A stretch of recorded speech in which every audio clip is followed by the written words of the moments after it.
नमस्कार, बहुत स्वागत है आपका। आप देख रहे हैं आपकी आवाज और आपके साथ मैं हूं आसिफ शेख। आपकी आवाज में आज बात एमपी में चुनावी मौसम में बढ़ती जा रही नेताओं की बदजुबानी की। आपको कमलनाथ का वो विवादित बयान तो याद ही होगा जो उन्होंने डबरा में चुनाव प्रचार के दौरान इमरती देवी के लिए दिया था। बयान पर जमकर बवाल हुआ था, मगर अब इमरती देवी ने भी कमलनाथ के लिए विवादित बयान दे डाला। पहले राक्षस बता चुकी इमरती ने अब कमलनाथ को शराबी कबाड़ी बता दिया, तो दूसरी तरफ इमरती देवी एक और विवादित बयान के लिए सुर्खियों में आ गई हैं। कई सवाल हैं जिनके जवाब जानने की कोशिश करेंगे। खास पैनल भी हमारे साथ जुड़ेगा, लेकिन आइए सबसे पहले एक रिपोर्ट देखते हैं।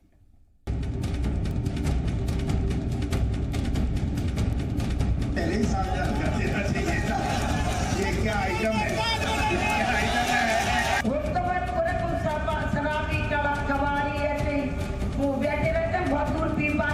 एमपी में 28 सीटों पर होने वाले चुनाव की चिंता में माननीय भाषा की मर्यादा को तार तार कर रहे हैं। पहले डबरा में पूर्व सीएम कमलनाथ ने इमरती देवी पर विवादित बयान दिया। बयान पर जमकर बवाल हुआ। आयोग का नोटिस आया तो कमलनाथ को सफाई देनी पड़ी, मगर अब इमरती देवी लगातार विवादित बोल रही हैं। कमलनाथ को पहले राक्षस बता चुकी इमरती ने अब कमलनाथ की तुलना शराबी कबाड़ी और लुच्चे लफंगे से कर दी।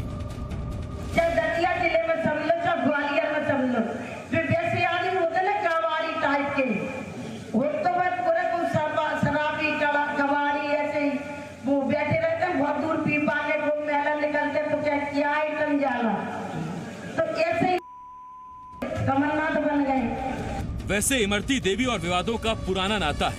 यही वजह है कि इमरती ने कमलनाथ के लिए तो विवादित बयान दिया ही, अपनी ही पार्टी को भी एक नया बयान देकर मुश्किलों में ला खड़ा किया। प्रचार के दौरान इमरती देवी ने कह दिया, भाड़ में जाए पार्टी। हालांकि बयान पर बवाल होते ही इमरती देवी ने गजब की सफाई दी। देवी तुम्हारी जीवन में लड़ाई लड़ी है ना हमारी।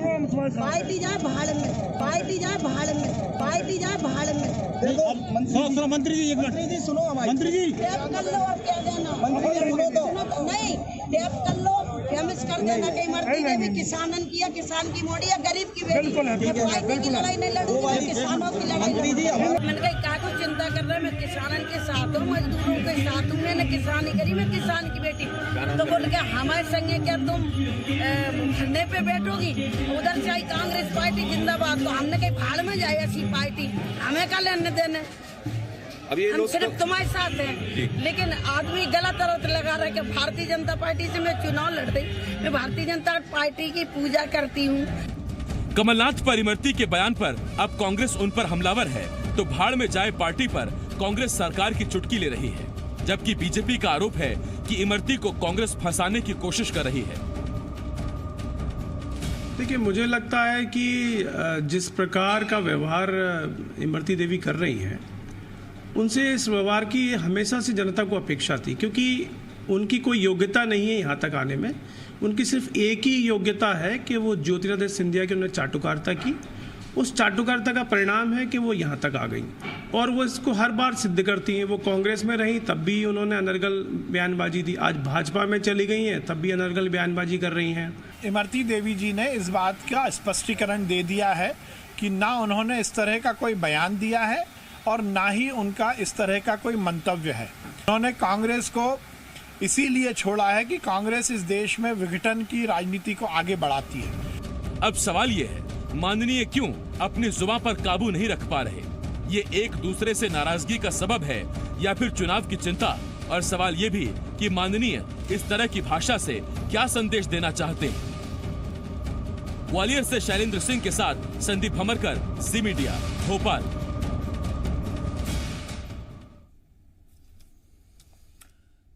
बदजुबानी के बदले बदजुबानी, बदजुबानी के बदले बदतमीजी, और सियासत में जो हो रहा है, क्या ये निजी खुन्नस है जो नेता एक दूसरे से निकाल रहे हैं, या फिर दरअसल चुनाव की चिंता और किसी भी तरह वोटर्स को उत्साहित करने के लिए, या वोटर्स को जनता जो आपको सुनने पहुंची है?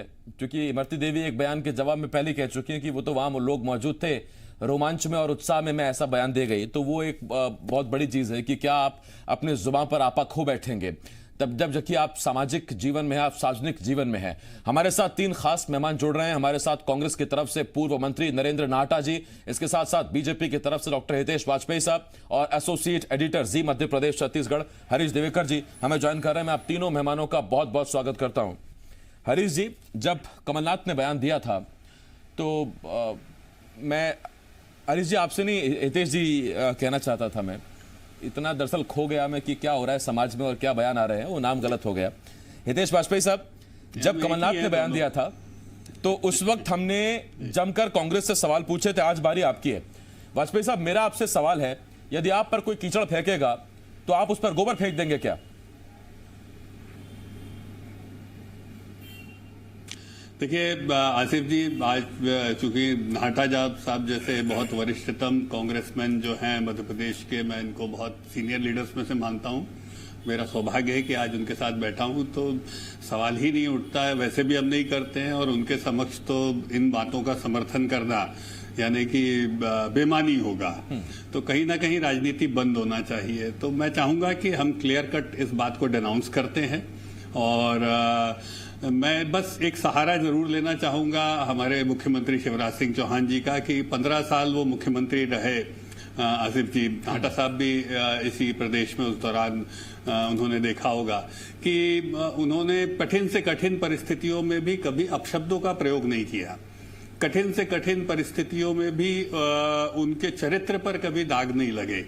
कठिन से कठिन परिस्थितियों में भी किसी दंगे में या किसी प्रकार से कहीं पर भी उनका कोई इस प्रकार की असामाजिक गतिविधियों में भी उनका कोई जुड़ाव नहीं दिखा।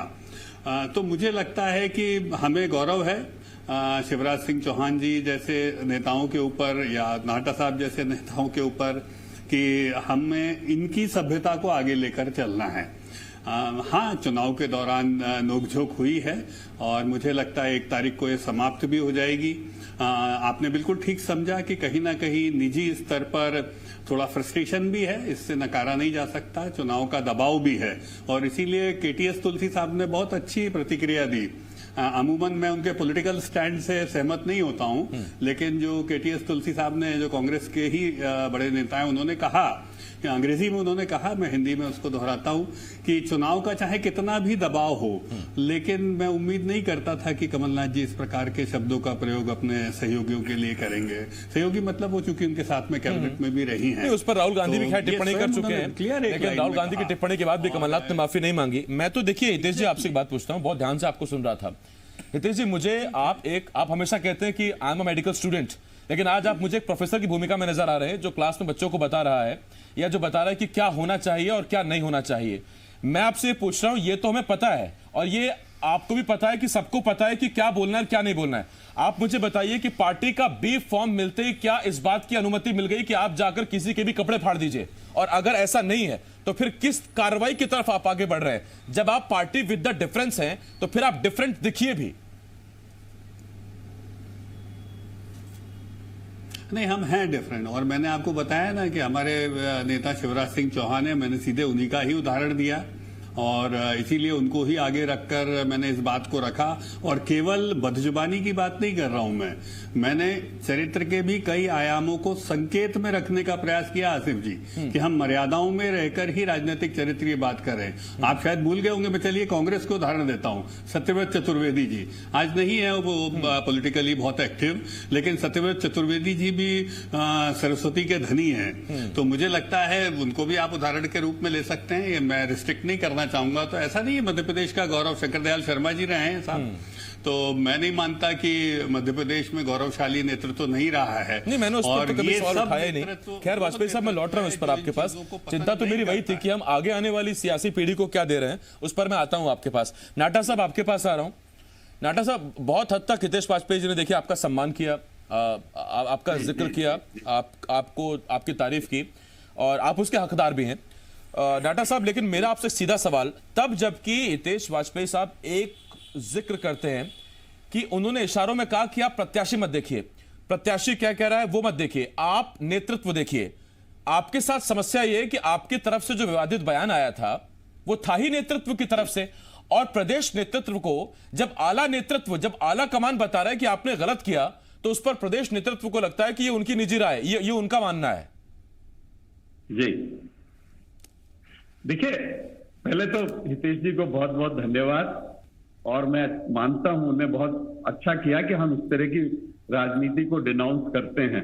मैं उनको बधाई देता हूं, और मैं इस बात को भी स्वीकार करता हूं कि चाहे कि कोई भी पक्ष हो, चाहे कांग्रेस हो, भारतीय जनता पार्टी हो, तीसरी पार्टी हो, जब हम शालीनता के साथ व्यवहार करेंगे और अच्छे लोगों को राजनीति में लेके आएंगे तो एक अलग वातावरण बनेगा, राजनीति एक अलग दिशा में जाएगी। हितेश जी ने सत्यव्रत जी की तारीफ की, हितेश जी ने डॉक्टर शंकर दयाल शर्मा जी का उल्लेख किया, तो ये बताता है कि हाँ, कांग्रेस की राजनीति पिछले वर्षों में ऐसी रही है, या मैं कांग्रेस ही नहीं कहता, दोनों पार्टियों में इस तरह की रही है कि इस तरह के कभी अवसर मीडिया को नहीं मिले कि जिस तरह की भाषा का इस्तेमाल इन दिनों हो रहा है। कमलनाथ जी की बात को लेके हो सकता है कि मेरी बात से आप लोग सहमत नहीं हो, हितेश जी सहमत नहीं हो, लेकिन मुझे लगता है कि एक सामान्य भाषा में कही हुई बात थी जिसको एक हमारी अपनी मानसिक विकृतियों के कारण हमने अलग तरीके से नाटा साहब, जिस वक्त आप मैं आपको टोक रहा हूं, लेकिन नाटा साहब जिस वक्त आप ये बात कह रहे हैं, इसका मतलब आप भी राहुल गांधी की राय से इत्तेफाक नहीं रखते?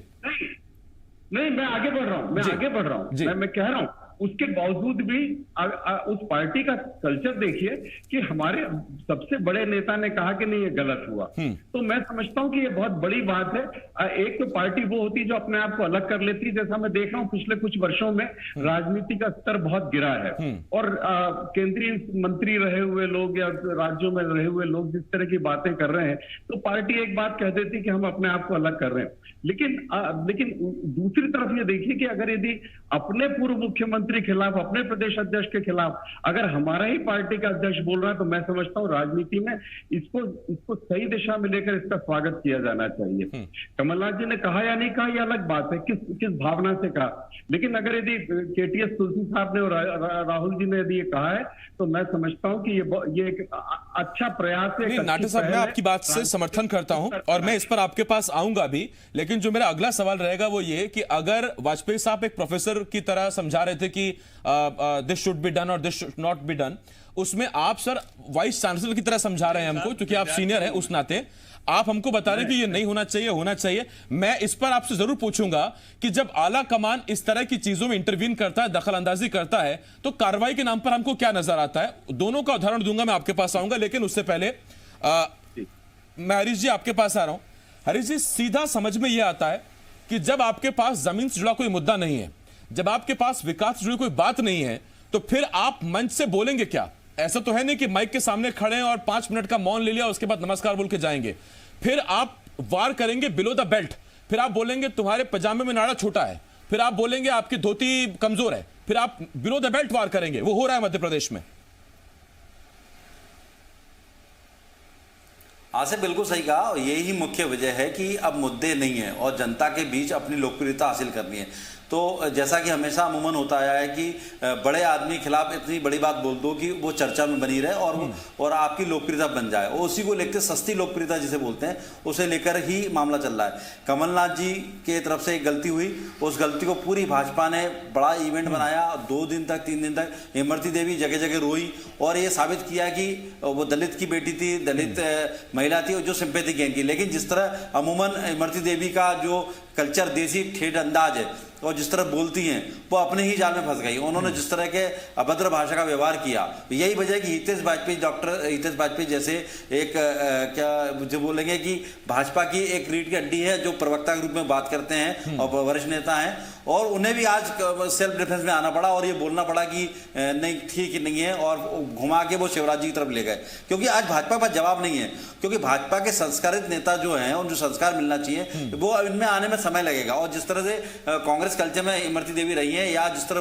बेबाकी से बात करती रही है, ये भाजपा को आने वाले समय में इस तरह के मामलों को डिफेंस करना पड़ेगा, जो आज हितेश वाजपेयी करते नजर आ रहे हैं। और कुल मिला के जनता के बीच क्या करें, क्योंकि टिकाऊ बिकाऊ मुद्दा है, जनता उनसे सवाल करती है, तो जवाब क्या दें। तो कुल मिला के अब इस तरह के बयानबाजी, ये कमलनाथ जी को या किसी अन्य नेता को जिस तरह से अटैक करके बोलना या बिल्कुल बिलो द बेल्ट बात करना, शराबी बोलना, कबाड़ी बोलना, जो कि बिल्कुल जिसको बोलते हैं कि सड़क चाप लोग बोलते हैं, वो मंत्री के मुंह से निकलना, तो जरूर यहाँ चर्चा में और वो कहीं से भी स्वागत योग्य नहीं है। मैं हरीश जी लौट रहा हूँ आपके पास, वाजपेयी साहब आपके पास आ रहा हूँ। वाजपेयी साहब, बीजेपी के तमाम बड़े नेताओं, जिनमें हालिया उदाहरण नरेंद्र सिंह तोमर साहब का है, तोमर साहब ने भी ज्योतिरादित्य सिंधिया को लेकर एक बयान दिया था, बाकी नेताओं ने बयान दिया। उन्होंने कहा कि धीरे धीरे पक्के बीजेपी वाले बन रहे हैं वो तमाम नेता जो कांग्रेस छोड़कर आए, रीति नीति समझ रहे हैं। मेरा आपसे सवाल, जब ये रीति नीति समझ रहे हैं, ये जो आधा चावल कच्चा और पका है, ये कच्चा और आधा पक्का चावल आपने सीधा चुनाव में परोस दिया, ना वो ठीक से भी बीजेपी के रहे ना वो ठीक से कांग्रेस के रहे। ये आधे अधूरे नेता आपने चुनाव में लड़वा दिए जनता के सामने।